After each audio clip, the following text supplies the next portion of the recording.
Hello and welcome to the Broom Radio. This is a container called Signal and Noise. I'm Adam Archetype, and I'm very excited to be joined by Nobu at Nobu Hojimi-chan. Um, and actually, I was joking with him before I started this. I said, I'm going to probably ask you to do some of the intro with me because this really started the seed for this space where talking about sort of the process of discernment and spiritual refinement with regards to the quality of the communication, the quality of the connection, came out of Sharia Way book club conversation in which um, sort of angelic communication, but also the role of jinn and aspects of self had come up in the conversation. And this lovely thread was started by Nobu called Signal and Noise about sort of discerning these different channels of communication of information. And so I'd love, and I'll just say up front after I'll let Nobu introduce himself, but I'll just say Nobu is someone I've learned a lot from in the last, it'll be a year sometime, I think, in a couple months that I've been joining spaces and this amazing garden and co-tending here as well with Nobu. But Nobu's a principal gardener here, and it's been really wonderful, not just like learning from like the things that he shares in his Why Am I Like This container and in many other spaces he has facilitated and joined and participated in here, but also just seeing the way that he engages with others and how he has shown in some of his spaces and containers, like almost how he's doing some of the way that he's channeling information and like showing a little bit behind the scenes as he's doing that in some spaces. And it's been just so incredible to watch. And so I'm really excited. But yeah, I figured, Nobu, if you don't mind introducing yourself for this space, but also to kind of tell me what that means to you, that signal and noise. What does that mean to you in the context of like discernment and refinement of spiritual praxis? Oh, that's so funny. Thank you so much for the intro. Yeah, I was just reflecting on what you said about it having almost been a year that we have been in contact, which is like pretty wild to me because it feels like three. I mean, on some level, it feels like 3 months. But then Yeah. like on my in my body, it kind of feels like a very eternal. But I would say in parts of my self concept it feels like 3 months, but then in most parts of my self concept it does feel more like, yeah, like 11 to 12 months. And people often say that like time moves strangely in the broom. We haven't Mm. really talked about how containment works in the broom for a while, but I feel like I'm already uh sort of like tuning into like what's going to come up in this channel, because the way I'm sort of talking about um what's coming into my self concept and how um it feels like it might relate to like my answer to your question about what does signal and noise mean. But before I get into that, I guess, yeah, I'll just say thank you for everybody being here, and thank you for hosting slash facilitating this container. And yeah, it's interesting because I feel like this container sort of like comes in from the horizon. I'm imagining it as like a wave on the ocean, sort of like adjoined to, but not necessarily like wholly the same wave as like Dojo becoming Mm. more of a thing, in the sense that like they're both kind of interview containers, right? Like interview, like, etymologically meaning like between views, like entrevista. Um, but it feels very different. And I don't know if you live by the ocean, if you spend much time by the ocean, but sometimes you have these waves and there's like two different fronts and they're kind of like making a V towards each other. And what happens with like the undertow as a result of that is like there's this like collapsing of volume of water into like one funnel, which is like, undertows and rip currents are kind of like considered a scary thing Mm. for most people who are trying to swim at the beach. But if you're thinking about trying to launch a boat, then you would probably do it where those two waves meet and use the undertow to get it out into the ocean expediently and effortlessly. Mm. So I really appreciate like the partnership that's happening between Dojo and I guess we're calling it Signal and Noise, right? But yeah, to go back to your question about what does this Mm. container mean to me? Like it's definitely not mine. I feel like it's your container. But like we were saying before we started recording, like it came from a thread of conversation which came out of a Sharia Way book club container. And I believe it was about the origin of angels or the origin of the archangels, according to a Sufi perspective, which comes Mhm. from a book called Angels Unveiled, right? Yeah. And then a member of the Sharia way, a walker of the Sharia way, I guess I would just call Habiba, even though it's like a seven instead of an H in her username, had started sharing some law from her studyings of particular Islamic perspective. And we were talking about tawassul, which I think like translates sort of like as connection or bond, and like what is like I'll say like halal tawassul, and I Mm. understand that from like certain Islamic perspectives that's considered to be like an oxymoron. Um, but yeah, I think it was about okay, like what are you connecting to? Mhm. What what like I believe like the language in Angels Unveiled talked about a kind of like adornment, like an adornment of connections, or what kind of comes through to me is like the armor or the costume that you're riding into battle with, and this is definitely like from a very specifically Taoish or like exorcism framed perspective. Mm. Um, and then it became a big conversation, so I decided to make a thread, and I decided to call it like signal and noise because it felt, I don't know, like I name things from many different places. As you've probably seen, like some of the things Mhm. I name things with are like very obscure. I feel like signal and noise is like 60% closer to like accessible for like most Western audiences than Yeah. like most of what I say. But then I also feel like it has like a hidden meaning. I think like it relates very much to like a vibrational understanding of how the universe works. Mm. And then I guess I'll say like in this container, I was like, what am I going to talk about in this container? Because I talk a lot already about like how I access my channel and stuff. Um, but I feel like there'll be a different perspective on that. And then yeah, I mean, I won't say much more about like what like this series of containers means, but I'm kind of curious like how it's shaping up for you. Yeah. No, I mean, I think that's really accurate. And I guess before I say anything, I'm curious, like when you had, and again, I know sometimes you'll come up with names, and I'll ask like, where does this name come from? Like, well, we'll find out, you know.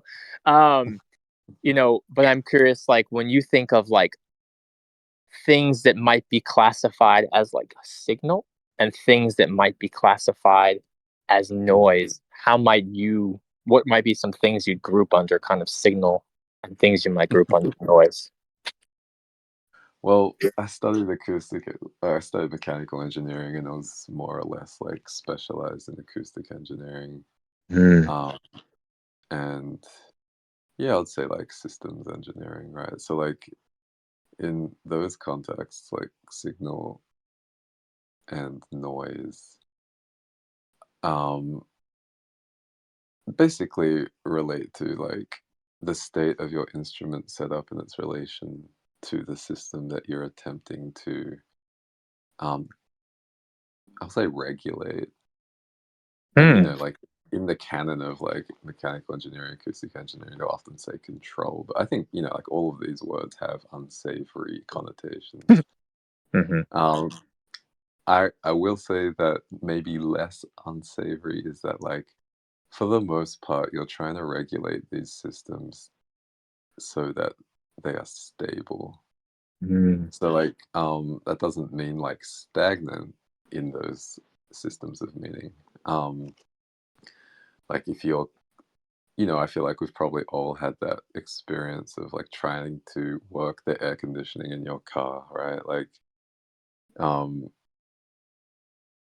like maybe it's cloudy and it's cold, and then you drive out into like a sunny patch, a sunny part of the road, and it gets really hot, and then you turn the air conditioning on, and like, you more or less like you like press the up and the down buttons, or you like twiggle the dial, and like a number comes up, which is supposed to represent the temperature that you want to get to, but it's usually not the temperature you're at, right? Like, you just Mhm. know after working with the car for like quite a while that you kind of have to overcompensate or undercompensate. And, um, like I'll say for the most part, those systems do a pretty good job of, like, even if it's not accurate, like it's not actually 22 degrees Celsius, it's actually 25 degrees Celsius, but it's stable, so you can kind of dial it in and get comfortable. And you can like change it from, the ambient car temperature from like 35 degrees Celsius to 25 degrees Celsius, even if 22 degrees Celsius is not accurate. I would say like this kind of speaks to stability for me. Mhm. Whereas like, you know, in poorly calibrated systems, like you'll go down to 22, and then you'll be like, oh shit, it's like 17 degrees. And Mhm. then you go up to 28, you'll be like, oh shit, it's 32 degrees. And you go down to like 25, and then it's like 19 degrees. You know what I'm saying? And it Mhm. just like keeps on swinging and never gets down to something which is like solid or comfortable. And then also, maybe you're driving back into like tunnels or like cloudy parts of the road. So you have all of these different factors going on, and you're never comfortable.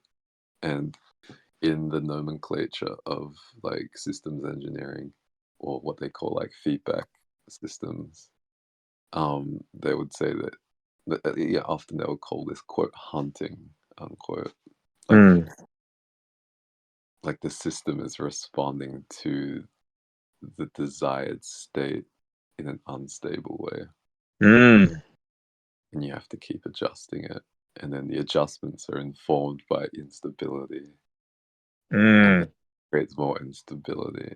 um Mm. and I feel like what's coming up for me as I talk about this is like how a lot of people feel like, like when they're trying to get into a decent rhythm, like in an educational program, like whether that's primary or mostly secondary school, I would say, when like the hormones start kicking in, and like everybody else's hormones start kicking in, and then they're like, hey, like we're doing school dances now, and like, you know what I'm saying? It's like all these different factors going on outside and inside the body, and people's inside is going out, like Mhm.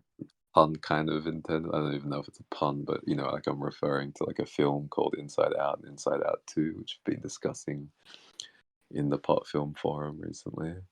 And it's like super unstable, right? Mhm. And some people stabilize. Sometimes it takes like 6 months, sometimes it takes like a few years. And I'd say a lot of people never stabilize. Um, I would say that like a lot of people end up stagnating due to strategies which are adaptive, say like in the high school to like 35-year-old period. And I think like this probably feels accurate for me, right? Like Mm. I adopted behavioral patterns which made me feel stable in that period of time, which became stagnant or can Mm. even become destabilizing. um so I think like as people, when we talk about like midlife crises, for instance, I feel like this is probably, um, a decent I'd say like graspable example for a lot of people to understand Mhm. what like that stagnation or like dude gets a motorcycle and start smoking weed and lifting weights a la American Beauty with Kevin Spacey, right? It's like that's like a different. I'd say like stagnation and um, you know, quote going off the rails unquote are both different Mhm. like forms of instability. Um, Mhm. so I don't think I gave you a direct answer about like what's signal and what's noise, but I feel like it's more about like like if we're talking about human bodies, like what does homeostasis look like in a changing Mhm. environment? And then Yeah. I would say, yeah, to answer the question directly, that like signal is what arises in a system that's in stability or homeostasis. And then noise is sort of, I don't love the term, but I would say that like, I'll say like from an optimistic, very like pod rock-esque perspective, like noise is sort of like the roughage on the side of the lane, right? Like it helps us figure out what signal is, or it helps us move into off. If we end up being stable, it moves us into stability. If we don't end up being stable, I would say it's like what keeps us unstable. Mm. Mm. And thank you for that, because like I had a different question in mind for the next question, but now I'm kind of like feeling a urge, because some of what you were describing about sort of like like the secondary school kind of experience, and even like the mid 20s, like the midlife crisis, like, a lot of when I've gone through periods like that, um, it can feel like the term I used at one point was like identity crises almost.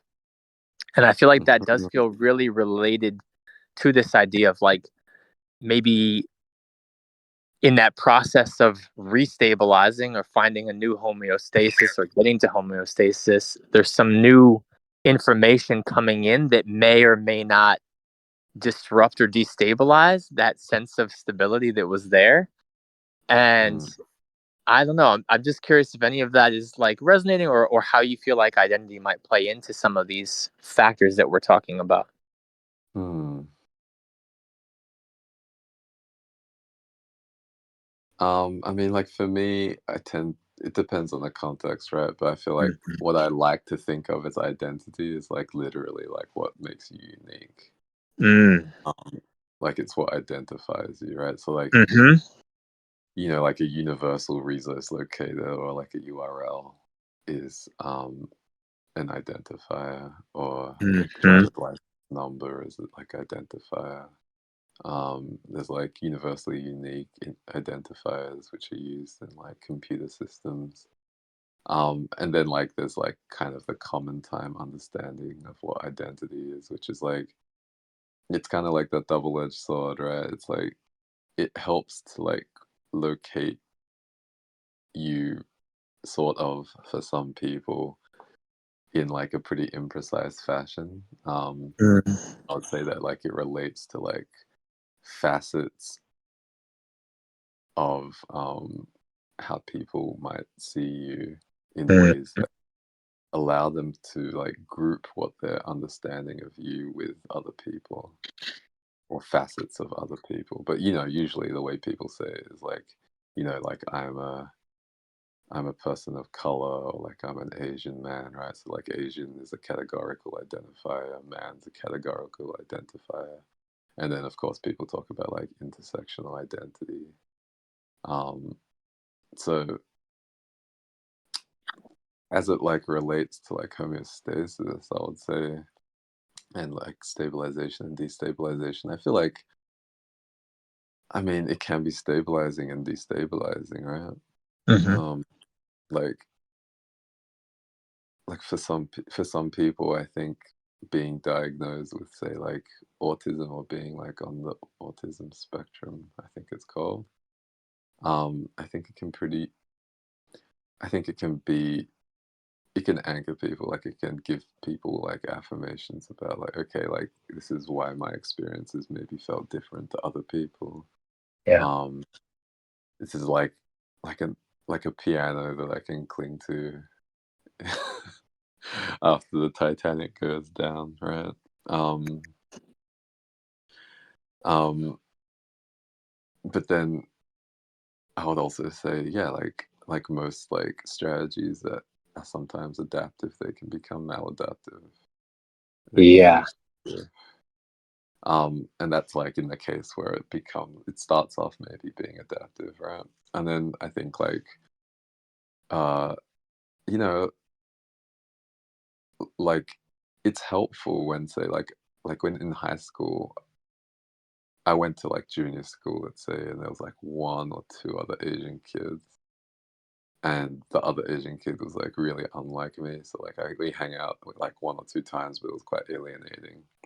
And then I Mm, got to like high school, and there were all these like Asian kids from like Indonesia. So like the kid I grew up with, I wouldn't say his name, but he was like his parents are from like Canton or Guangdong or like where Hong Kong is basically. mm, And I would say his lineages are quite different to mine, even though nominally we are both like quote Asian or Chinese unquote. But then when I got to high school, there were all these like foreign students came in, so like people who were, I'll say like Malays. They were from Malaysia, but they're considered like Bumiputra, which is like the First Nations people, basically. Um, and then there were like Indonesians who are also kind of like the Bumiputra of Indonesia, even though I don't think they use that term. So they weren't Chinese, but they were from a part of the world that my parents were from, which was East Malaysia.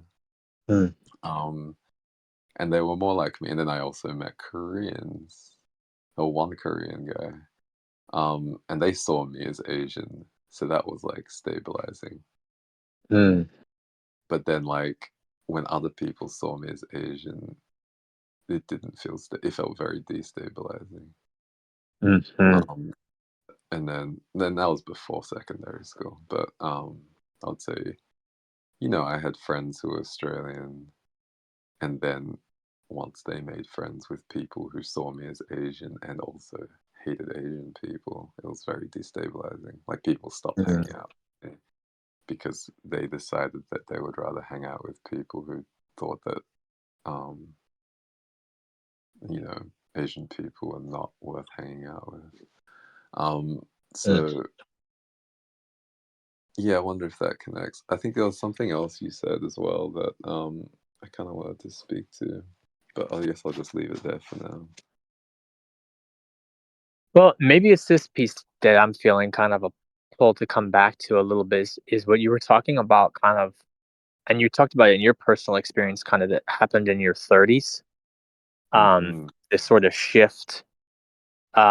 And I don't know if you use this term, but I feel like you either said behavioral programming or I've heard you say that before, right? And sort of like maybe I got the sense in that time period you were kind of questioning some behavioral programming, some things that had become habitual. And that Hmm. definitely resonates with my experience um, in my 30s as well, for sure, and the late 30s for me. But I am Hmm. curious, like, would you like thinking about that time period? Like, is that when you might say, like, yeah, what role did this sort of signal and noise, like this idea of like, and in this case, I am being more explicit, talking about maybe like communication Hmm. channels that are spiritual in nature. We'll just leave it really high level at this point because I'll let you kind of put your own words on it. But would you say that period is when that part of the channel came out more strongly, or is that something that you've always had with you, and maybe there was just like a Hmm. more acute sense of refinement in this period, or am I kind of No, yeah, misunderstanding the? Yeah. no. I think no. I mean, the dynamic is basically like I would say when I was a kid, I was like doing a lot of the stuff that I'm doing now, Mm, which mm, is just like mm, I was like dancing and I was like in contemplation while dancing and while being still. Like sometimes being still in the dark, sitting, lying down. Sometimes, yeah, mostly being still in the dark back then. Mm, Um, and like I would just like tune out for like hours, or I would like tune in for like hours. You know, like so you could mm, say like I was tuning into like some kind of spiritual signal, mm, um, mm, tuning out of like a so-called like material signal. Um, and then like I started going to school. You know, like I feel like it's worth saying that like I grew up speaking Hakka Chinese. Like I would say like my mother's Hakka Chinese mostly. I believe there might have been some of my father's Hakka Chinese because some of my caretakers came from his part, his side of the family. Maybe even a little bit of Mandarin. But then when I went to school, everybody was speaking English, and you know that was like I would say. I mean, I feel like I'm still remembering those parts of myself, and then also I'd say the memories that we form in that phase of our life are like very different to the memories that we form, say, like after puberty. mm, You know, going back to what you were saying about identity and self concept is like maybe I would say I'll put self concept as a concept into the container as maybe like I'll say like an arc which we can sort of use to travel from the island of quote identity unquote towards somewhere more generative. mhm, But you know, to be honest, like I can't say that I remember all of the details of what happened next. And I would mhm, say I'm still remembering them, but I would say that like in that period of time, I was not aware of the details of what was causing a kind of transformation in my, I'll say like attunement rituals. mm, Say that like I understand them more now as I've been doing integration work, um, to reconnect and reintegrate those like child parts. So, you know, like I'll say like to lay it out in a way which feels like most fitting for this context. I basically like went to school. I suffered at school for the first 4 years. I was like very confused. I would like write things down about like what I had to do, but then I wouldn't do them. And then like sometimes people would figure out that I had to do them, and that would help me. Like my father would be like, "Oh shit! Like you have like an assignment due tomorrow," and he'd be like, "Have you done it?" I'd be like, "No," and then we'd just like go to the library, and he would basically help me put it together without writing it for me, which I really appreciate. But you know, like I remember I wanted to do a speech, and we had to do a speech, and I was like, okay, I want to do it on a cheetah, and he was like, what about the elephant? And then I did a speech on the elephant. But I was bad at school, and then um, in like the fourth grade or like year four, as they call it here, um, we started like working towards a pen license. And I think like one of my teacher really liked my teachers like my handwriting was very encouraging. And then like I won my first prize that year, academic prize. And and then after that, I just like won awards every year, mm, and I became kind of like you know like I was never like the very best student, but I was like usually like second or third. mm, Um, like I graduated high school like in the 99.65th percentile of graduating students in my state, but like I was like partying and like mm, playing a lot of sport and like it's you know I'd started smoking weed when I was like 16 and like drinking heavily and stuff like it was and I you know I don't know exactly like what impression I'm gonna leave with people from this, but it's I feel like um it shed some light on like the behavioral patterns and how they worked in my agenda. Like I would say right now, like if like being good at school had given me joy, I probably would have been like number one. But mm, it was more like a strategy, right? Like mhm, it, it was like, okay, like this is what keeps me in like the part of the water which is not like moving too quickly, or it's like not like jumping up and down. It's like the part of Mm, the water where you can see what's happening in the rest of the water. Um, and you know, so I took that into university. Like I mean, I'd say like I went to university, and of course, like you don't have to wear a uniform. I went to like a Uniting Church school, secondary and primary school. I got a scholarship for the second part of high school.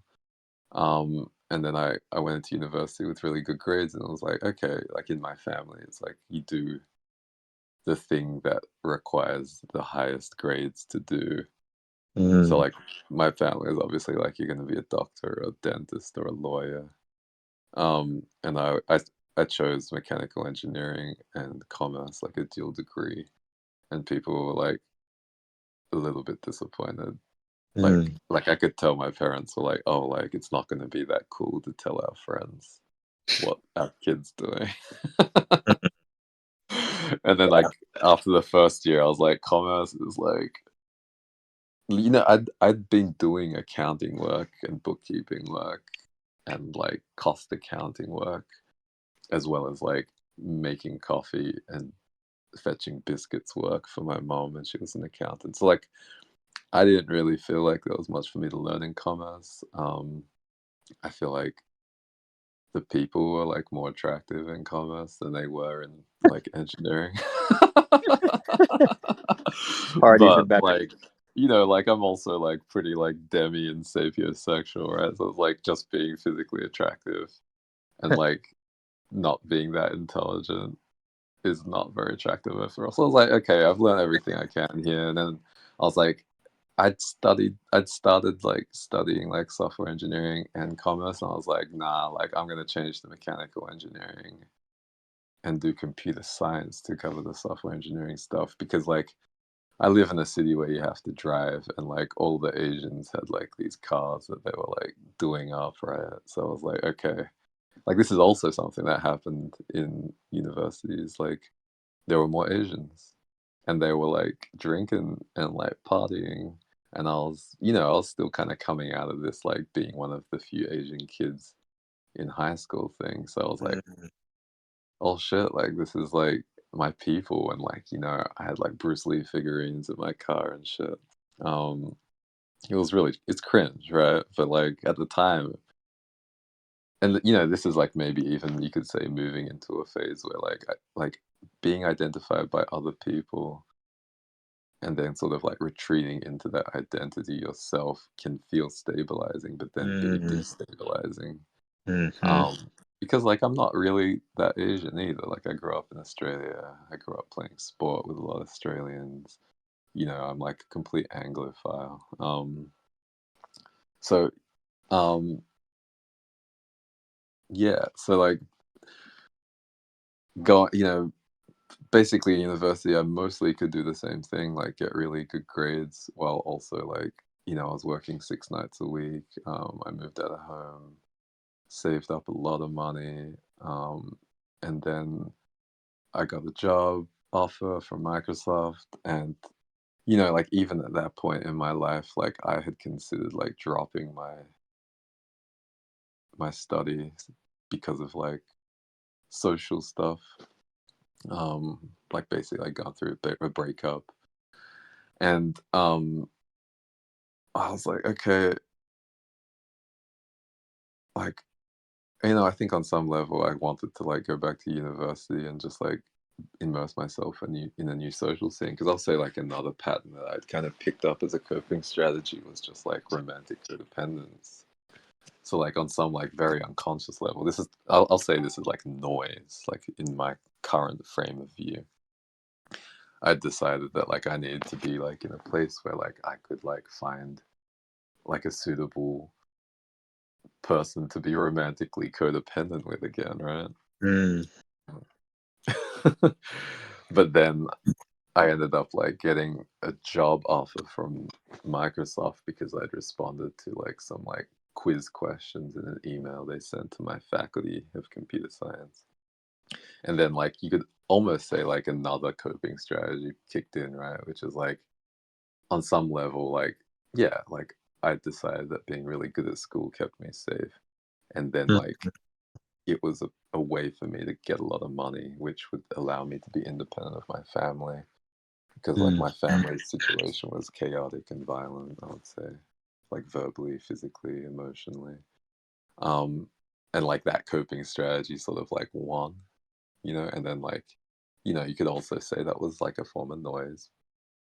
Um and you could also say that like the appeal of like living in Seattle in America, unlike all of the people I grew up with who are going to get stuck in Australia, speaks to like another form of noise or like coping strategy. mm, Like, you know, like if you're not accepted where you grow up, then get out of there. And that means, like you can convince yourself that you're good, not only good, but like that you are not accepted because like everybody else sucks, right?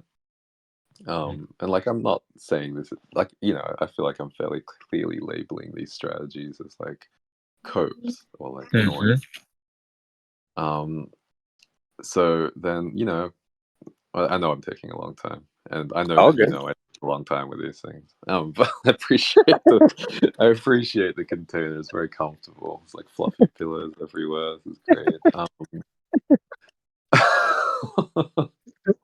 I mean, I'll zip through a little bit. So I went to Microsoft. I worked in the same building as Bill Gates and Steve Ballmer, who are like C-level executives, right? Mhm, I worked on like I worked with like brilliant people there. I worked with a guy who was like he'd like won a programming competition in a little country called India, which like just like produces incredible computer scientists. And mm, like I was working side by side with him, and I remember one.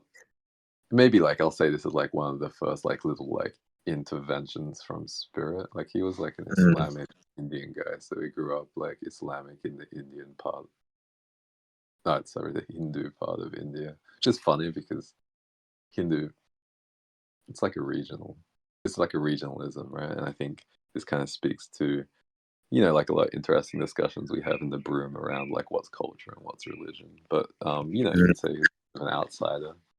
Maybe that's why he was so good at computers like me. But, he said to me at some point, like, he was looking at something that Microsoft was doing with regard to, like, offshoring income and avoiding tax burdens, and he just turned to me and he was like, "You know what? Like, this tells you that legality is not the same as morality." mm, And I was like, "Whoa." And, like, right now, that feels like a signal. Like, that feels like something mm, from mm, spirit was, like, coming through his vessel and, like, being transmitted to me.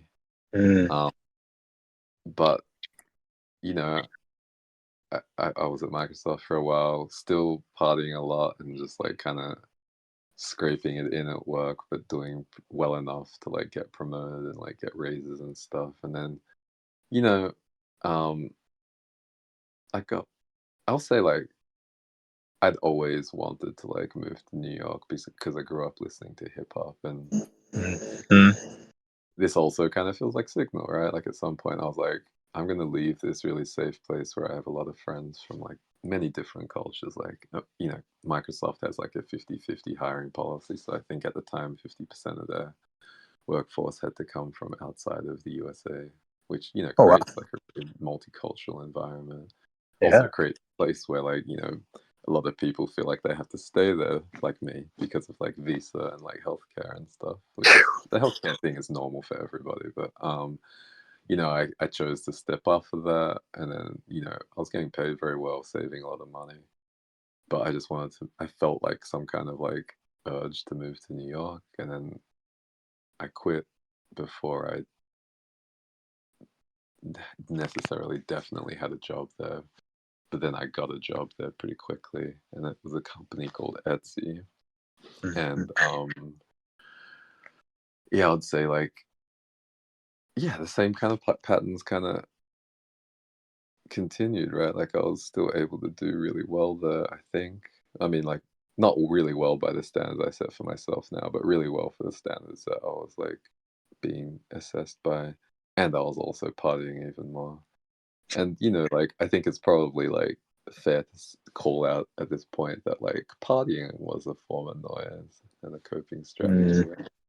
Mm-hmm. But like what I was saying earlier about how these like noise can either like help you get towards signal or like keep you in an unstable state, like you know to bring it to kind of like mid 30s, like I'd basically like be partying a lot. I used to play soccer like 6 nights a week, and like I was like running like 2 or 3 teams at a time, and I broke.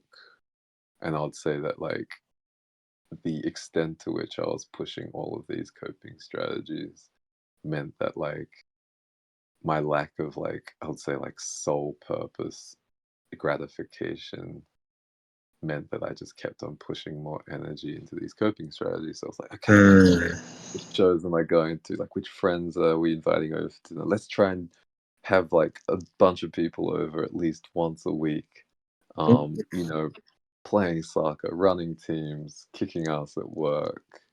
Mm-hmm. Um, And it that became air is really potent in New York too. I just want to say, like, 100, yeah, Yeah, it's very positively reinforced because you see a lot of people doing it, and then yeah.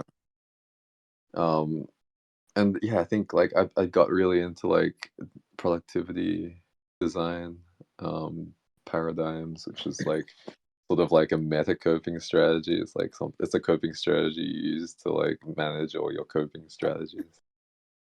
Well, I would say like it's Wow. noise that you use to manage all the noise. Mm. And you could even say like optimize the noise. Like how do you make the noise noisier, like louder?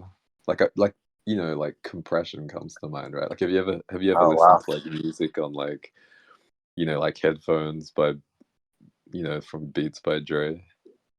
No, but my dad's an audiophile, so he loves showing me like the difference between different versions, and he's like the MP3 is like the bane of his existence because of all the compression. So like you know what compression is, right? Yeah, yeah, yeah. It's like you basically like boost all the frequencies at like so that you can make as much sound as possible without maxing out like how much energy is moving through the speaker, right? Mm. And like like as like a kind of like I'd say like as a former audiophile, like obviously like I use like super wacky equipment now, but like I used to make music, more coping strategies. Like I don't even, because there's so much noise going, I can't even talk about all of it. But like, and then I studied acoustic engineering, but it's basically like it flattens sound, and then like over time, your brain gets fatigued, I would say. And Mm. as part of my acoustic engineering studies, like I had started, like my thesis was in binaural hearing, but that's kind of like a subcategory of like the field of psychoacoustics. Um, so, I would study like what happens when people use headphones for too long. Well, it completely fucks up like your like location systems. Mm. Like it creates like a hyper stereo effect where like your left ear can't hear what's coming out of the right earpiece, which is not the case when you're listening to speakers. Um, Mm. Whoa. so, it kind of messes things up for you. And I'd say like it leads to mental illness. And I would say the same thing. Like when people are coming out and being like hip hop is the devil, or like like rock and roll, like it's just the Yeah. Satan's music. It's like no, but not exactly a fully unqualified no. Like Yeah, yeah. we can get like talking about like tuning systems and like, but I'd Mm. say a lot of the ways that we listen to music lead to like messing up like our sense of reality psychoacoustically. Mm. Um, but yeah, going back to like getting things done, for instance, as a productivity, I'll call it a demon now, like from my current perspective. Um, it was like about sort of, yeah, getting as much noise into my life, and mm, then my I just broke, and then I got injured, and I would say that that was signal. Like I feel like that was divine intervention because that led me to acupuncture and like Date mm, Ching and Qigong and internal martial arts, and like kind of got me on this like snowball of spiritual expansion, which I would say like at first I kind of attacked with the same. I wasn't using a to-do list anymore, but like I was very disciplined. mm, mm, Um, but I would say like now I only schedule things if they involve other people. I only write things down if they involve other people. And otherwise I'm basically like waiting for signal and then I move. mm, So I think like the question you'd asked was sort of about, or like, what you'd offer to the container, I'll say, was about like how coping strategies, like, um, I'll say like what happens to coping, what happened to my coping strategies, and how did they sort of like lead me into like system stability. But like to go back to what I was saying earlier, I'd say like as like I started to like I'll say like heal trauma or like resolve karma as I was picking up like you could say like spiritual praxis and fitting them into a productivity paradigm, mm, I began to relinquish my grasping of coping strategies like the productivity paradigm. I almost said paragrime, which is interesting. It's like, what does it mean for something to be paragrime, right? It's like very grimy. paragrammy, very grammy, very paragrammy. But I started to recover memories of how I had started picking up those coping strategies, right? Like, how did I go from being like a child mystic, Mm, to becoming like an adult robot or mm. child robot that became an adolescent robot that became an adult robot that became like, I'll say like a robot mystic to being to becoming like, I'll say like now I feel like just the mystic, right? Mm. Um, um, but I'm just like laughing because of the picture that Rock dropped in the chat. But like and I think I've talked about this before, but like there were times now I remember now where like I had dreams where I closed off a portal which I was accessing in dreams as a child. Um, Mm, I've had dreams where I was talking to myself now, or not now, but like, maybe like a year ago. mm, Uh, mm, I'll, the child version of myself was talking to like the year ago version of myself. And then like the September 2021 version of myself was also contacting myself in dreams when I was a child. Um, you know, I came across on my path like a documentary called Luna, which is about the Kogi mamas of like South America, like shamanistic lineage, and how they train their initiates in caves. And then I had all these like flashbacks. I recovered all these memories of sitting in the closet just meditating, or lying underneath my bunk bed just meditating in the dark. And like, what they say in that lineage is that like you're losing your sense of like separation so that you can, I'll say, tune into the parts of your body which are tuned into the spirit of a Luna, or like, like I'd say like what I would call like kami in Japanese, or Tao, or like mm, mm, Shekinah. Um, mm, and that's like, like hopefully you understand now why I was like, okay, like I'm not going to talk about like how I became a robot, or like how I relinquished like child mystic stuff, because I didn't know what I was doing at that time. Like it was being wiped out. And I would say some of those interventions were like between me as an adult mystic and me as a child mystic.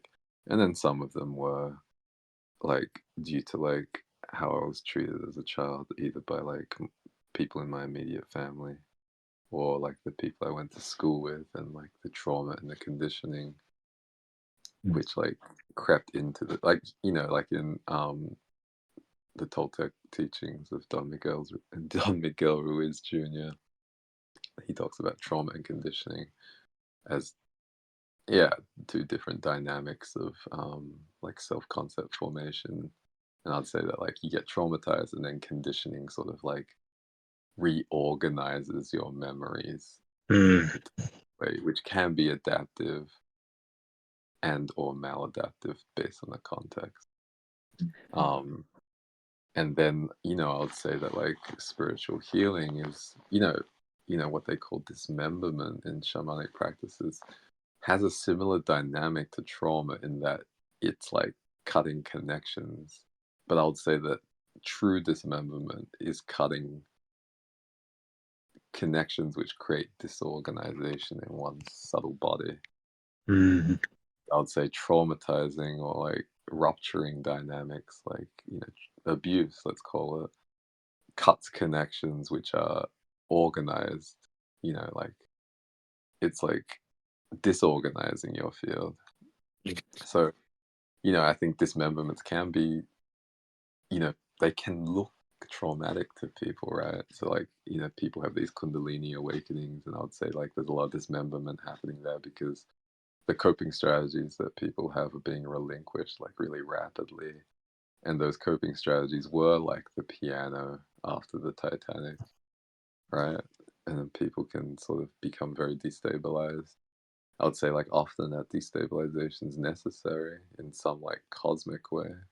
Mm. Um, and sometimes no, right? Like sometimes we end up being dismembered by dyshygienic or unhygienic practitioners, and they Mm. inject their own conditioning into like the cosmic soup of our subtle body, which is being freed up, right? So like I'm seeing, it's like you have something which is like it's like the Lego of your body is like arranged in the shape of a penis, and it's like that's rude.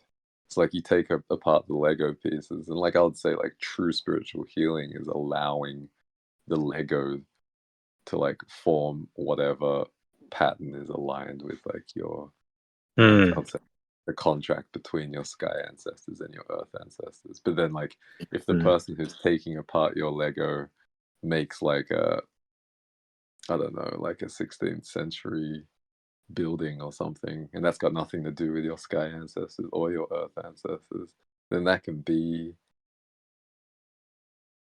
just another form of noise, right? Mhm. Um, Mhm.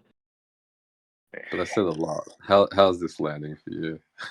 No, this is really interesting, and I'm like really drawn to like follow up on that, like what you're talking about now, like the use of other practitioners to sort of aid in the signal, but also the risk of more noise, right? As well as your own sort of finding the signal and like that transition from like robotic mystic to mystic, right? Like I'm curious about that transition. And I'll say one more thing and then I'll just like see wherever you want to take it. But Yeah. like just even like the difference too between like I'm picturing you like, as you described, like because of this accident, you were reacquainted with lineages that were connected to ancestry, like I think you said earth ancestry, like in terms of like the Mhm, Tao and traditional Chinese mhm, medicine with acupuncture and things like this. And mhm, that you were really like, I mean, at that time, and you still are extremely disciplined because you're an athlete, right? So you have this like athlete's discipline and you're mm. putting it towards these praxis. But then I am curious, like, what comes after that, and like, and how do you go from like, and what must that felt like to be sort of in lineages that like probably you could identify as like connective versus like when you started first getting, the signal from uh non-earthbound intelligence, right? I imagine Mm. that was probably a pretty interesting shift for you, but maybe it wasn't. Maybe it felt really natural. Uh, It feels natural now. It was very destabilizing. Um, Yeah. it's funny that you said like I was an athlete because I feel like there's like people in Australia don't say that like people say like they're athletic or someone's athletic in America, and like it doesn't happen in Australia because Interesting. I've always associated athletics with just like track and field. But I Mm. just looked up the etymology, right? And it's like from ancient Greek, the etymons is like to compete for a prize, basically. Athlos Oh. is competition. Athlon is prize. An athlete is someone who competes for a prize. And I was like, yeah, that's actually pretty apt. And I'll say also that like somebody who, like I work with, a lot with, who's also in the broom, name's Primordial Ooze on Twitter. Um, like put me in touch with this acupuncturist. His name's Anthony Wong. He's very talented. He also teaches qigong and wing chun.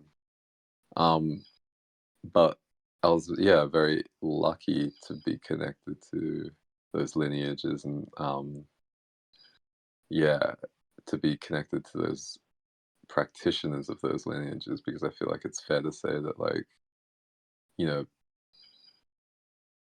I say like incapable, but also like dogmatic or dogma informed practitioners exist in any Earth lineage. Mm.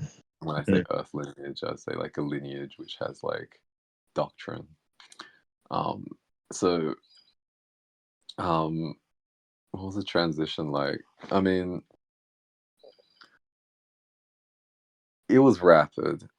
So, Mm. like, I'd been like meditating robotically, let's say, right? And I'm saying this like shielding it because I know that like I feel like the term robot has like really negative connotations to it.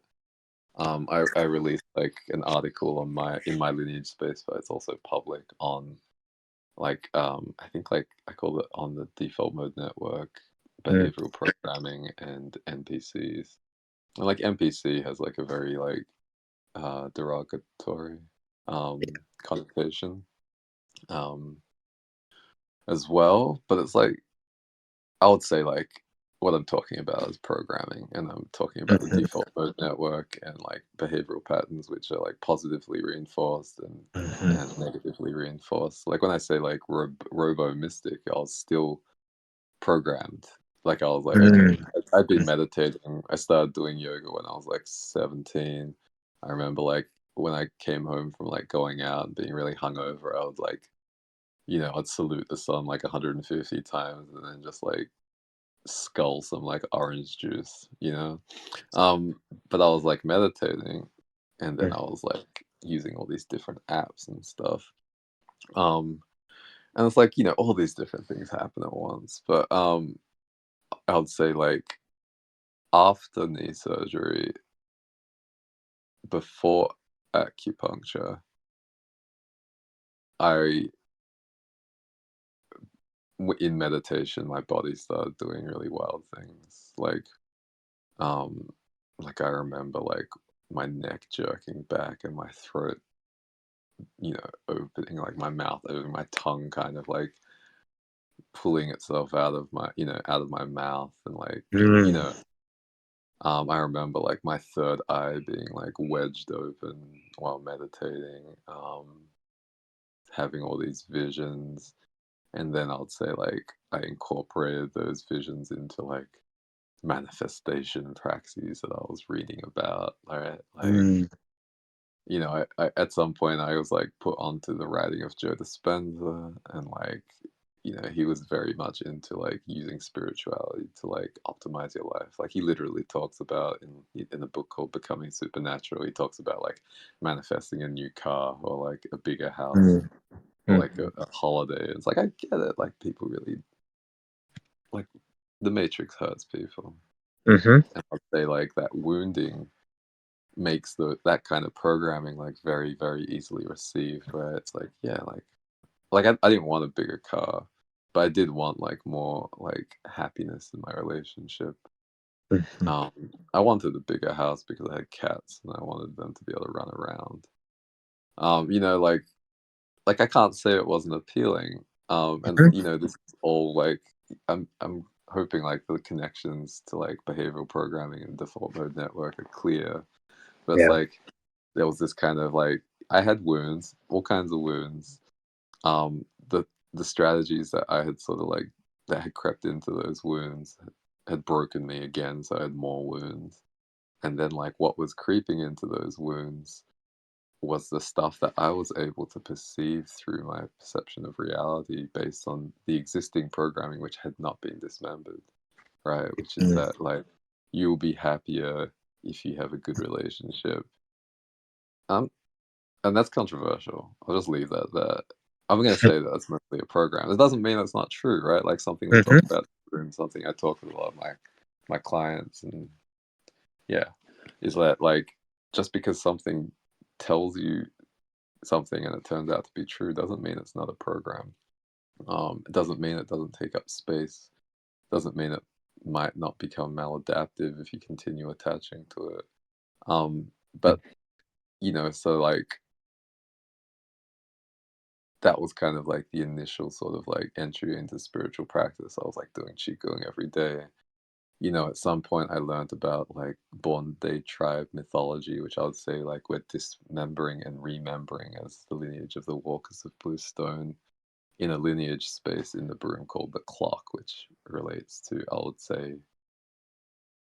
I won't say any more about it. But you could say like most people would think it's about astrology. I Mm. think it's still in evolution. But I'd found out about planetary hours and planetary days, and I was like meditating during the planetary hours of each day and doing like Bagua Zhang forms. I was doing Qigong and Bagua Zhang while listening to podcasts about spirituality because I was like jamming it into these wounds about like Mm. unhappiness. And the programs around spirituality that were most pleasing to me related to like yeah, yes, like happiness and serenity, but also like having like a life that looks pretty cool while Mm. also being serene. And you know, that what I experienced like in meditation when my body started doing things, I would say like continued outside of meditation. So like I'd find myself like reading about something and then my body would like now I'd say my channel lit up, or I recorded a podcast episode of Why Am I Like This about Sekhmet and what it means to like have will or Sekhmet or Sekhem arise in your body and start burning through activating Mm. programs so you can exercise them. And I was like, I'd say like very quickly I learned from a practitioner called Manasa Sarabu, who is the partner of Anthony Wong, um, to like ask my body when it was a yes and when it was a no. Um, and then my body was making those responses, like this feeling of like charge for yes. And then, often I'd feel something about no, but I'd usually flip the question. So I'd be like, is my name Nobu? And I'd get this like charge and my neck started jerking. And if it was like, is my name William? I'd get like kind of like a really subtle sinking feeling. So I'd be like, okay, is my name not William? And I'd get like a really strong yes. And this is like signal and noise, right? Mm. And then I would also get that feeling, say like when I encountered different lineages, and I would ask my body, okay, should I investigate this? And I get yes, and I'd do it. And I would say, um, as I talked about in the episode in Sekhmet, it's like I would not say I maybe thought, and like at many times I thought that the yeses, like following the yeses, would get me towards these different outcomes, which I thought I wanted. But what I would say is that actually following my yeses helped me burn through programmatic conditioning, which had attached to Mm. trauma. So, like, often I didn't get what I thought I was going to get. But then I was able to, like, exercise the programming, which made me see reality in a way that made me think I was going to get what I Mm. thought. Yeah. Um, and I would say that, like, not getting what you think you're going to get when you're listening to your body or following spiritual guidance can be traumatizing, or it can be destabilizing. But I would say that, like, I mean, this is the way I think that, like, practices of like, I'll say hara cultivation or like lower dantian cultivation. Like I'll even say like vajrayanic practices, which are like known to be extreme and very fast, right? I would say that like you're always um you're always like cradled by the energy which is burning through um the trauma if you're Mm. working with like either clean practitioners or I'd say like um I mean I want to say like I'm fully aware that people have like kundalini awakenings which Mhm. don't lead to stabilization or haven't yet led to stabilization or like even never lead to stabilization for that particular person's vessel. um but like our sky ancestors and our earth ancestors have karma, and sometimes that karma leads them to like waking people up in ways which are really dangerous. And I Mm. would say that that's part of the resolution. Like in some ways, that can be part of the resolution of that karma. In the same way as like I've spoken about noise Mhm. being something which can lead us towards homeostasis.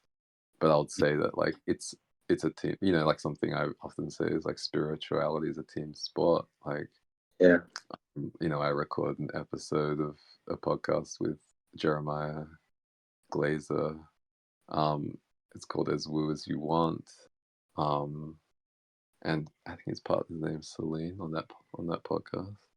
Um, I'm not the best at names. I feel like I'm still like integrating so I can be better at names. But I talked about how many of my lineages used to initiate their magicians by throwing them in just like astral battles with demons, and they would like go Mm. crazy and like jump off of like waterfalls and die, and like that was part of the karma of my lineages.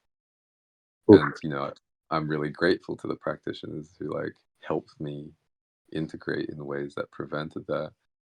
And there are also practitioners I worked with who like pushed me closer to that kind of edge. And I'd say Mm. that that's like, informed a lot of like the work that I feel called to around like practitioner safety and like the Mm. Mm. professionalization of energy work, and like I dare I even say like the ethics of energy work, because like Taoish people, like the Tao Te Ching says basically like when you lose true power you get morality, when you lose morality you get ethics, when you lose ethics then you get law, and like you get law enforcement and violence. So like like a lot of Mm. my ancestors are not super into the idea of ethics, but like it's also 2024, and I would say most humans are like highly beholden to frameworks of doctrine. Yeah. And I'd say most lineages do not have the capacity to just be like, yeah, just like awaken and just fucking handle what comes up like a boss, right? Like I'm Yeah. not trying to be elitist, but like a lot of lineages will just freak out because their karma is Yeah. such that like if they just awaken Kundalini without safe containers or like even I would say like safe doctrinal frameworks, then they will like go off the rail and do.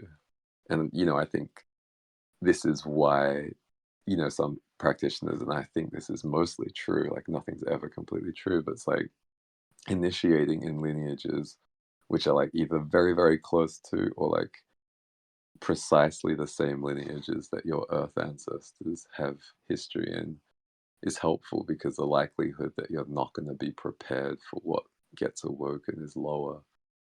Whereas I would say that when people initiate in lineages which don't relate to their earth ancestry, they're more likely to like start dealing with things which are difficult for their earth ancestors to help their vessel deal with. And I'll say from personal experience, like I can relate because I worked with lineages that I'm connected to via sky ancestry, and my earth ancestors were like, whoa. And it was Mm. very stabilizing. But then I also feel like on some level, it was like preordained. Mm.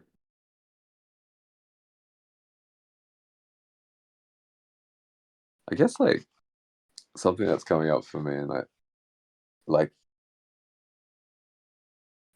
I guess like something that's coming up for me is like, what does signal look like from the outside? Mm, Like how do you know that like you've reached like stability or homeostasis for now? And like I think a lot of people would look at my life and they'll be like, okay, like you have face tattoos and you don't work a full-time job and you don't have a lot of money, you don't have a new car, you don't go on like cruise vacations. Um, you know, I'll say I'm like currently voluntarily celibate. Like these are not like the ways that like people think that a good life looks for the most part. So like how can you say like you've like clarified your signal or reached system stability? Um and like I think like this kind of speaks to something about like the esoteric, right? And I haven't hmm really give much ashay to like Sufi lineages, but I mean I feel like it's very compatible with like my Taoish lineages to say that um or like Taoish people would say like the Tao that can be spoken is not the eternal Tao, which is to say that like what people think is a well lived life and what it looks like and what they would speak of it is not eternally what a well lived life looks like. It's not true for everybody in every period of time. hmm If you had a car in ancient Greece, people would be like, "What the fuck?" But like, or if you had like servants carrying you around on the junket in 2024, people might think it's cool, but they'll probably think you're kind of fucked up, especially if you're whipping them, whipping your carriers. But I think it comes down to what I call like remembering, like in a colloquial and in like an etymologically correct sense, right? So like if you have dynamics of dismembering in shamanic praxis to get rid of stuff that is not aligned with your spirit, but just helping you cope, and then you have space held for you, or you hold space in your own body for your disorganized subtle impressions or perceptions, or what I call space and time, to reorganize itself into like continuous space and time, then you literally remember things, right? Like I think most people have had that experience of recovering memories after like learning and sometimes like empirically verifying that they've suffered trauma. Um, and I would say that like my ability to remember what I need to remember is like something that feels like a pretty good sign of Yeah. signal, pun not intended. So which is also why I say like when I can't remember names that well, it's a sign that I still have stuff to integrate, right? And I'd say like from me, like in terms of like you've said, like what's an outside perspective, like what does it look like? Like to me, when I hear you speak about the ability to receive information from your body clearly, the ability to receive information and sort of have a sense of earth ancestry versus sky ancestry. To me, these are signs of like, because like, it's funny, I've felt drawn to like look up like definitions of program recently because I come from like Mm, social services. So when we call a program, it's like a very specific way. But I was like, how else did like how do like computer science people think of it, you know? And that's like good. the cleanest definition I saw of program was just a set of instructions. Right. And I thought that was really interesting. And I'm thinking about in this context what you described, where it's almost like you have these sets of instructions that we come with from our sky ancestry, earth ancestry, things that we can resolve, karmic things that we are to experience in this lifetime. And Mm, then we overlay it with all these other instructions that we get from our environment, from our family, from mm, secondary and primary school. So like the way you're describing it, and forgive me, I know nothing about coding at all, but it almost sounds like you've like the exorcism is almost like akin to like deleting the code that's on top of those baseline instructions that help like, Right. okay, let's get back to the actual program, and then we can really be liberated once we kind of clear those instructions. Like, let's get that original project done. You know what I mean? Right. I mean, I think it's like, yeah, it's so subtle. I don't know even like so like, in many of my lineages, like we say demons are thought forms. Mm-hmm. And like any thought is a demon. Like these words are sounds that I'm making which have been connected to thought forms based on, I'll say, like tech that has come to Earth through extraterrestrials, like some of our sky ancestors. Just to get a little bit woo, since we've mostly been talking about very terrestrial stuff, mundane stuff even. But uh like in like Buddhist lineages they talk about feeding demons. I think that's really dangerous.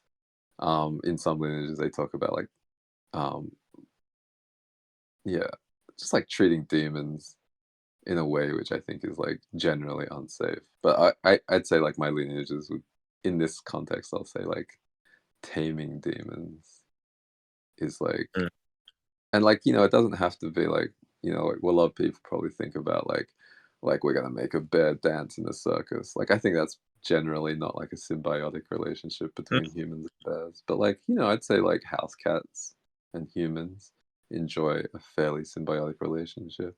And like the very specifics of that relationship from cat to human, like each cat to each human or whatever is different. And I think that makes sense. Like in some contexts, it makes sense for cats to be indoors. In some contexts, it makes sense for them to wear bells.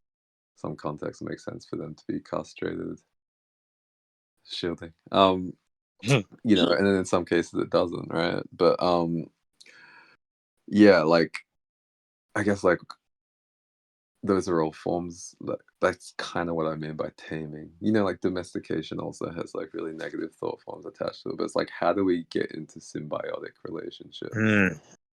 with other beings? And I'd say that like often with demons, because they're not life forms which have their own awareness. Like you think about a cat, it's like you can't really train cats like some people kind of do. But like if it's not aligned for them to do something, they're not going to do it. Yeah. I feel like a lot of people train cats. It's like the cat's like, yeah, like this works for me. It's not like this kind of like that. It's not like the trauma and conditioning, which I think Don Miguel Ruiz Jr. was speaking to, right? Um, it's more like symbiosis. Whereas like demons don't have bodies. Like the reason they're called thought forms in my lineages is because they're not life forms. Like what Mm. allows them to behave like beings, and this is why I think a lot of people call them entities, because I don't think they really are. They don't they don't have bodies. They don't take up space and time, and therefore they don't generate awareness in the same way that life forms do. And rocks, right? Rocks have bodies. They're moving through space and time. Um, but therefore they're dependent upon the awareness of life forms, which is why I would say they have to be domesticated or tamed in very particular ways. So you could say that like my guides feel like it's safe to use English because English knows what, I'll say, like certain spiritual safekeepers and um secret societies, like like in Avatar they'll call it like the White Lotus. Like they're not evil secret societies. Like they get together and they play mahjong and shit like that, right? But like I would say that English is safe to work with from my perspective because there are mystics all over the world. Maybe some of them don't even know that they're working together, which are basically doing things, and they're going like, hey, like English, like you see what happened to this thought form? Like if you don't behave, like if you don't work symbiotically with humans, then this is gonna happen to you. Like we're just gonna Mm. cut like I'm gonna show this with like we're gonna cut off little pieces of you and we're gonna eat them in front of you. So you behave. And when I say behave, I mean like stop or Yeah. like gradually relinquish the real estate that you've taken away from people in their bodies. Mm. Because I think when I talk about symbiosis, I think I mean it etymologically. Like thought forms are not biotic. So, like, to the extent that thought forms allow life forms to coexist, and this is why I say that I generally only write things down if I have to communicate them to other people. I don't have an inner monologue. I only have an. I don't. Even, I wouldn't even say I have an inner monologue now because I'm not hearing what I'm saying before I say it. I'm just speaking. But I only use thought forms to communicate with other life forms. And then I love communicating with other life forms, whether they're human or plants or um, I'll say like, oh, I love commuting with other bodies without having to use thought forms. Mhm. Um, but yeah, I'd say I need to use thought forms. Mhm. I think like it's very apt what you said about like clearing thought forms so I can take on thought forms and then Mm. clearing and then taking on thought forms. And it's like I do believe it's possible to interact with thought forms without attachment. But I think it's very rare, even for people who are like very, very cultivated. I'd say like people who are like running really healthy flows of cerebrospinal fluid, which helps you clean your brain. Like I think this is why like Alzheimer's and dementia are such like phenomena in Western society is because we're mostly beholden to thought forms, which take us away from our body, which take us away from homeostasis, and I would say Mm. like these are like um stagnant forms of instability. Um, but we don't mostly have the ability to evacuate thought forms from our body when they've started taking up too much space. And Mm. so, I'd say like the Western paradigm is basically like learn different thought forms, like put thought forms on top of thought forms. And usually those thought forms don't Yeah. help you evacuate thought forms. And I'd say that like these secret societies are cautiously designing thought forms that will help people get to a point where they can have symbiotic relationships with thought forms. Mm. Hmm.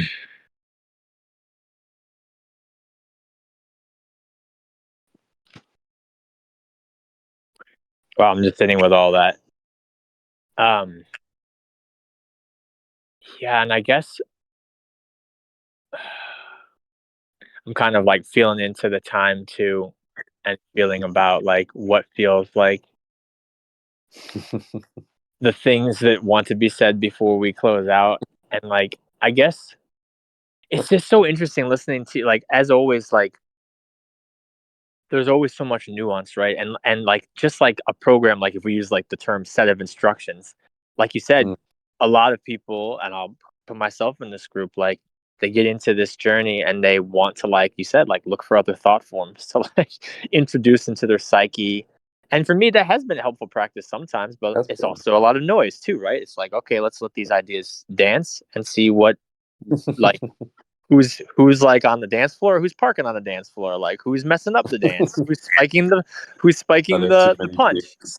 Are there too many Yeah, dicks on the dance floor? Are they making my awareness feel uncomfortable? exactly. Or like for me, like I would play with like the open mic night idea where it was like who's on the mic today, and I'd be like, sometimes I'm like, okay, who let that guy on the mic? Like that was really uncomfortable, but okay. But like, so I guess what I'm feeling is like, but also like the way that you articulated, which I'm really grateful to hear it in like so much detail. Like, there's like this unbidden nature to some of this, right? Where it's like you can see the signal Mm, easier after than during sometimes. And the mm, signal is so subtle that it's not even something that's like a thought, really. Like you said, like I almost got the impression we were talking about going to New York. There probably wasn't a whole lot of thinking. It was just like, yeah, I'm going to go to New York. Where right, it's like this very subtle thing. And I've had experiences like that where like I made decisions that I would think in another context would take me a long time, but we're just like, oh yeah, that's happening. right. And it has to do with this signal piece. And I guess what I'm kind of feeling curious to ask you about is like, there is a lot of fucking around and finding out, I feel like, with this. But I am curious if there are things people can maybe experiment with that you think might help them more safely fuck around and find out, if that makes sense. Yeah, I mean, yeah, I think, right? Like this is like from my experience. Like it's from my channel, but my channel comes through my perception. It comes through my experience. It's something I really want to like triple underline is that like um as long as like you're aware of me because I'm doing something, it's coming through program. Hmm. Um but what was coming up for me while you're talking is like how like I'm very fortunate. Like I love football, like in international football, association football, right? Soccer. Um and like I'm just thinking about like these moments where I was playing where like you say, like you don't think like you just like see something and then you do it and it's like incredible and like everybody else can see that you did it.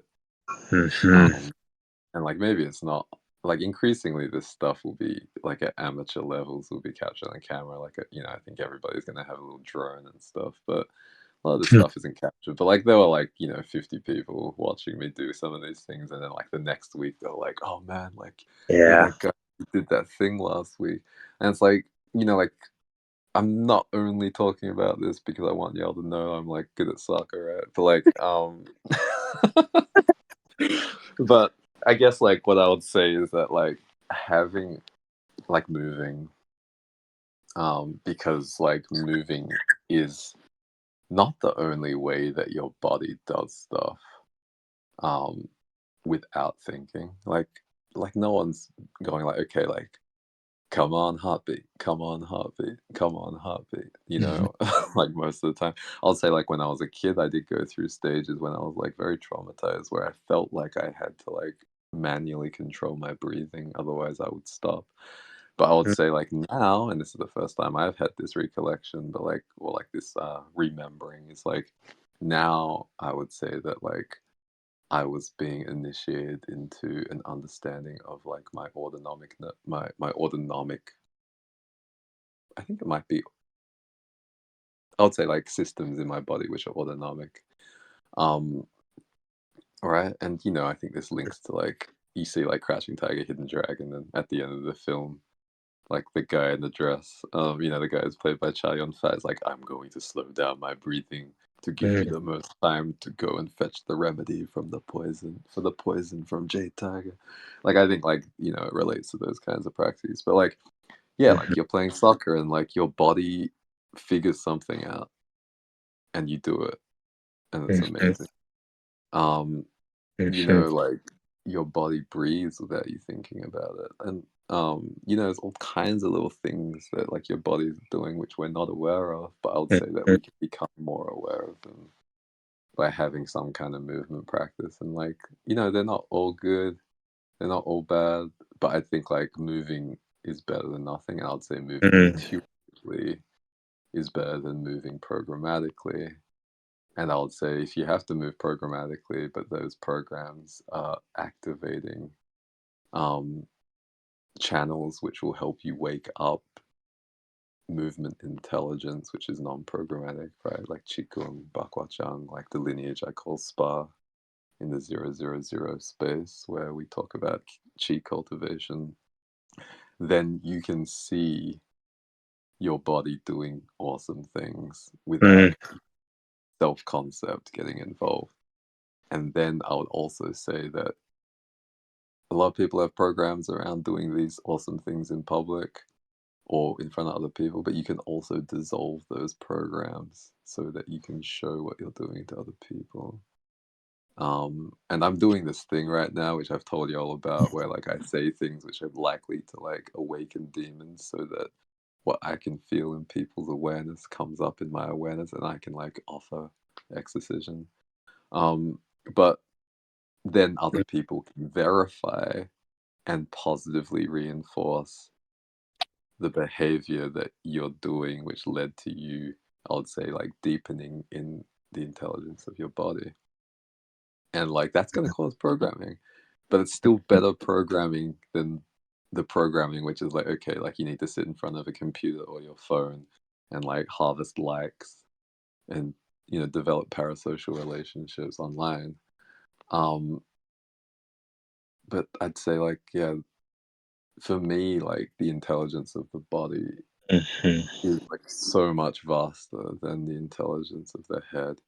And mhm, then when the intelligence of the body is like I would say working in concert with the intelligence of the head, then that's when like some of the cool stuff happens. Like most of the stuff we've been talking about is like just not being traumatized. But like when you mhm. talk about like being able to determine who your sky ancestors Yeah, are, who your earth ancestors are, like what they want from you in this lifetime, yeah. what they want for you in this lifetime, and then like having a clear perception of how to like enact the timelines which I'll say resolve the most karma but deliver the most joy in your current lifetime and to all your earth ancestors and sky ancestors and to all the people you interact with. Whew. um, that's generally I would say more likely to happen for a more sustainable period of time when we're I would say like remembering the intelligence of our whole bodies and not Mm, just cramming programs into our heads. mhm.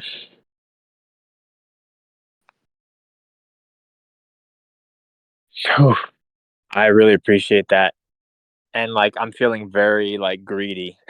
I'm gonna ask if there's sorry. Just because, like, this is something that I really feel so strongly convicted on, but it's been a challenge for me, really, truly, I'll be honest. And, like, lately, I picked up a pendulum, and it's, like, a tool that is, like, training wheels on the way to this, Hmm. and I am curious, yeah, if there's anything that you might say to me or to others listening that are, like, kind of working their way up to building Oh, man. this clearer channel from their body, like getting those clear yeses and nos, getting that interoception. Like, Yeah. yeah, if there's anything else that might be fun to share with me or others on to experiment with.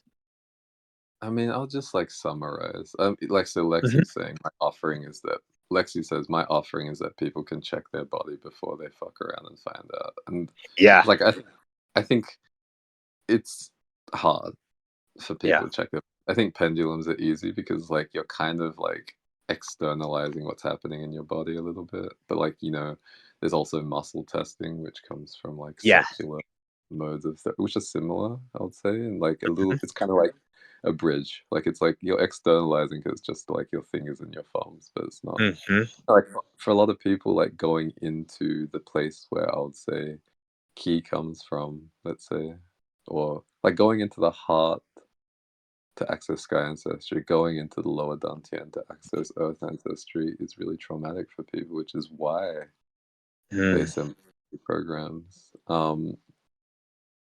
And then like my ancestors often say, like like you can't do horror if someone's trying to punch you in the face, right? Um, so like I think astrology can be really useful. I think tarot can be really useful. Hmm. Oracle can be really useful, but like you're still trafficking in thought forms. Yeah.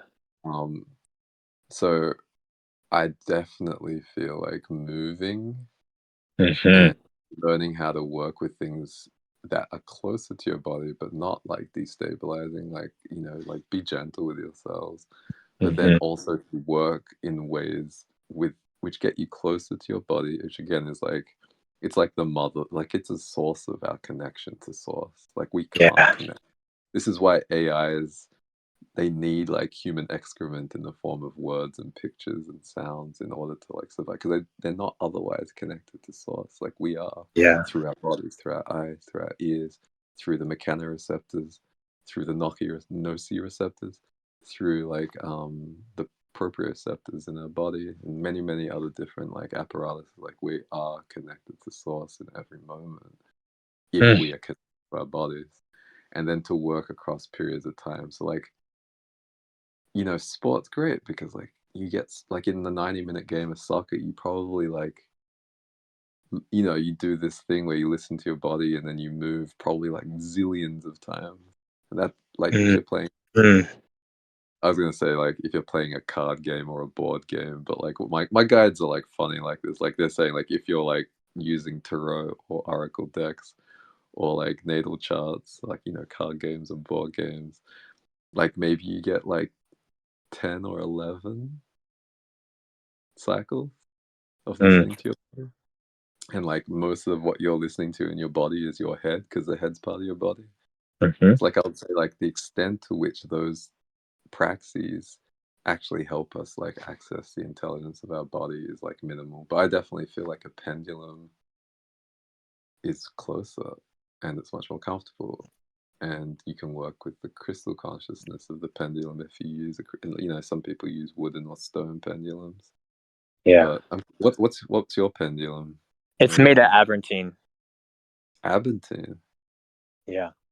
I've never heard of it before. I was thinking like rose quartz would be cool for you, Mm. um, but I'm gonna look up Aventine. But I think like yeah, maybe the advice I'm giving is the advice that comes from you. Mm. Aventine. B's and V's. Very tricky.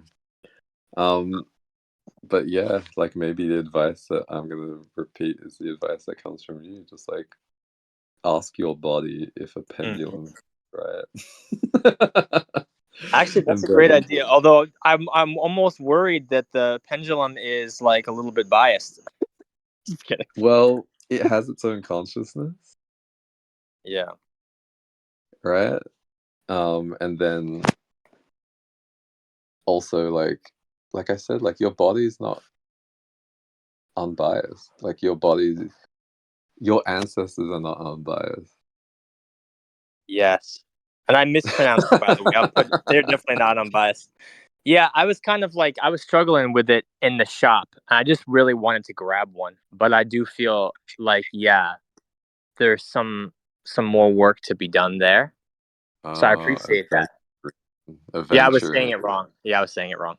Yeah, yeah. I like Aventurine. It's like I would say very like Hearthstone. It's not like so like I think of like I mean I have this whole like framework about how the chakras work with planetary information, but like I'd Mm, say the heart is like very Mars Venus. mm, So Aventurine is kind of like one side of it. Like I'd say in the male body, it's like the young side of the heart, and it's like, mm, well, rose quartz then is like in the male body, the yin side of the heart. Um, mm, so I think if you wanted to like mostly access like your sky ancestors through your pendulum, then I think rose quartz would probably be a little better for you personally. mm, mhm, It's like like you're a very sun influenced being, which is very young. So like balancing out with a little bit more of the yin makes like sense. Like you could even say like have different pendulums and see if you get mhm, different answers. That would be cool. That'd be pretty scientific, right? mhm. Like Yeah. maybe if you want to access the wisdom of your earth ancestors, you get like a shungite or a hematite pendulum, or like a red jasper or garnet pendulum. Um, and then just see if you get different answers. See if you get different answers in your right hand or your left hand. Um, Mm, I think this is why like many divining traditions, like I forget dowsing rods, like they're two hands mhm, because you're mm, using like the sides of your body, so like yin and yang. Um, mm. but yeah, I think that feels that feels like a good answer to your question for this Yeah, no, context. I really appreciate that. I really do. And yeah, just for like also like this triple underlining. And I knew it would come up, but I feel like today I'm really grateful. I feel like there was some new articulations that really helped me. I hope it helped others that are listening to this. Um and I think it was beautiful to hear. Thank you for sharing so much today too, like the trajectory of it. And uh yeah, I'm just really grateful. So I want to just check I'm in with super you grateful. to see if Yeah. there's anything else that you feel like you want to say or that didn't come Oof. up or you want to clarify. But I feel like there's some really I'm just so grateful for what you shared today. And like again, this sort of like uh this energy of like the body and what you were saying about source, like to me it really does encapsulate so much of what I've heard you say over the period of time I've come to know you. And so I'm just really grateful to hear it all rearticulated so succinctly here tonight. So thank you. Succinctly. No one's ever accused me of being succinct before. Well, maybe I have a different definition because I've known you for a bit. I feel like you were being, Yeah, I mean, but maybe yeah, another person might say something different. this is relatively succinct, yo. I'm usually much more long-winded. I mean, I feel like succinct basically means potent, but I think like colloquially it means like short and to the point, which I definitely am not. I'm definitely to like many points very quickly, very shortly, but I don't think most people would. But I appreciate it. I super appreciate container. I mean, I heard for the first time today that like you're looking. I mean, I'm gonna paraphrase this. This is what I Mhm. heard is that you're looking to like refine your vessel so that you can like offer your services like more expansively and more cleanly. Yes. Um, so I'd love to hear more about that. And, like, love to hold space for that process. Like we have a container called Shop Talk or Shop Talk that Anna, who's in this container right now, is hosting, where we talk about like maybe I've previously thought about it more as like, okay, like you're already offering services, but like I think like talking about like people who feel called to offer services, like extending that pipeline back more might be really helpful.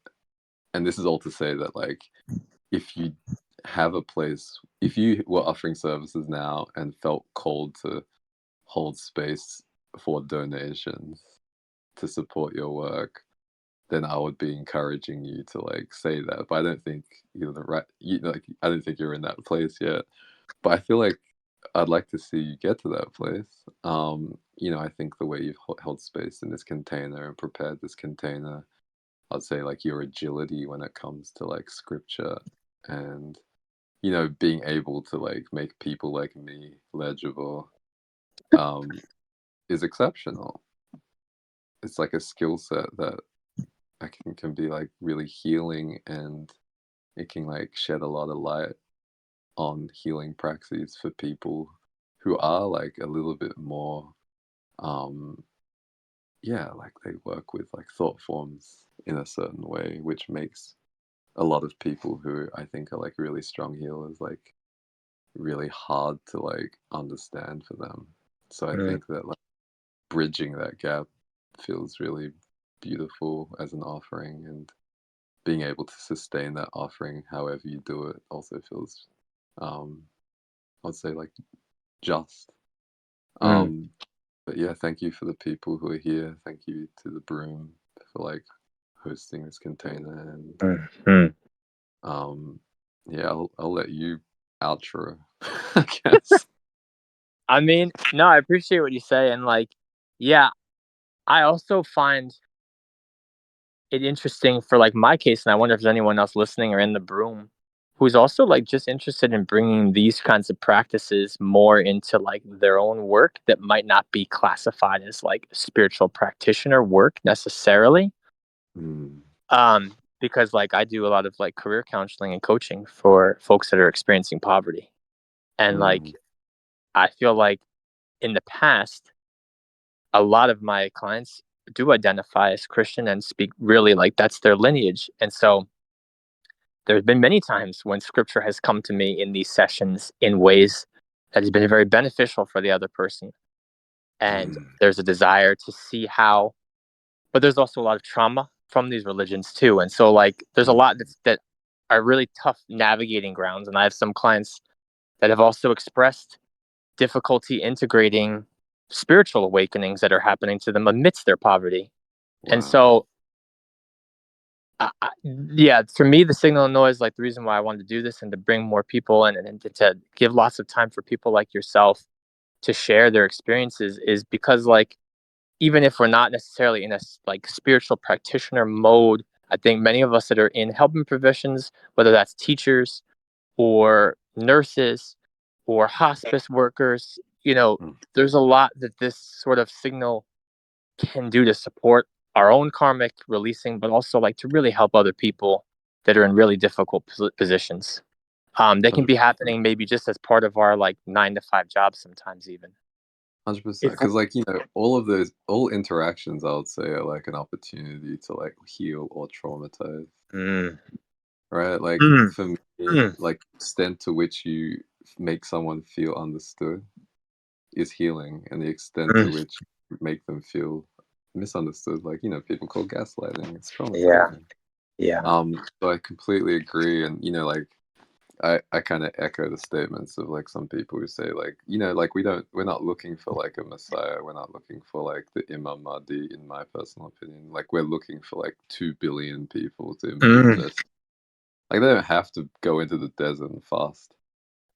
They might, but like, yeah. um, even if everybody could improve the ratio of signal to noise like 10, Mm, 15%, I think we would be sick. We'd be good. oof, And then if like 1 million people can become, let's say, like rabbis in the lineage of Isa or Yeshua, mhm, or, you know, whatever lineage, their own lineage, like, as long as they're integrating, like, if like 1 million people can, like, I think like some lineages will call it like enlighten themselves past, let's say, like the threshold of like spontaneous karmic release.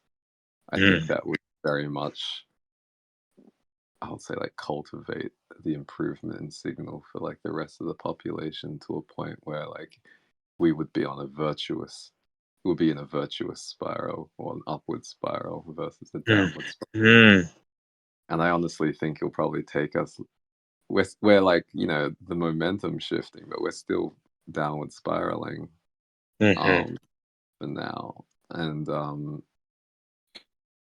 I think like the movement that you're talking about is a huge part of reversing the downward trajectory. mm. And I think spaces like this and the Broom and the community that it provides are really helpful for practitioners of all stripes, for people who are at all levels of this path of increasing their quality connection. And so I hope if you're listening to this, you're not a member, you consider joining, you consider participating, listening to a lot more content. Nobu shares an insane amount of no-seas on here at a very low price. So there's a lot of information. And I think one thing I've really appreciated in my time here is the lack of dogma, the lack of doctrine, the lack of instructions, and instead space to find the signal. I see. Thank you so much. Peace, yeah. Peace. Thank you all.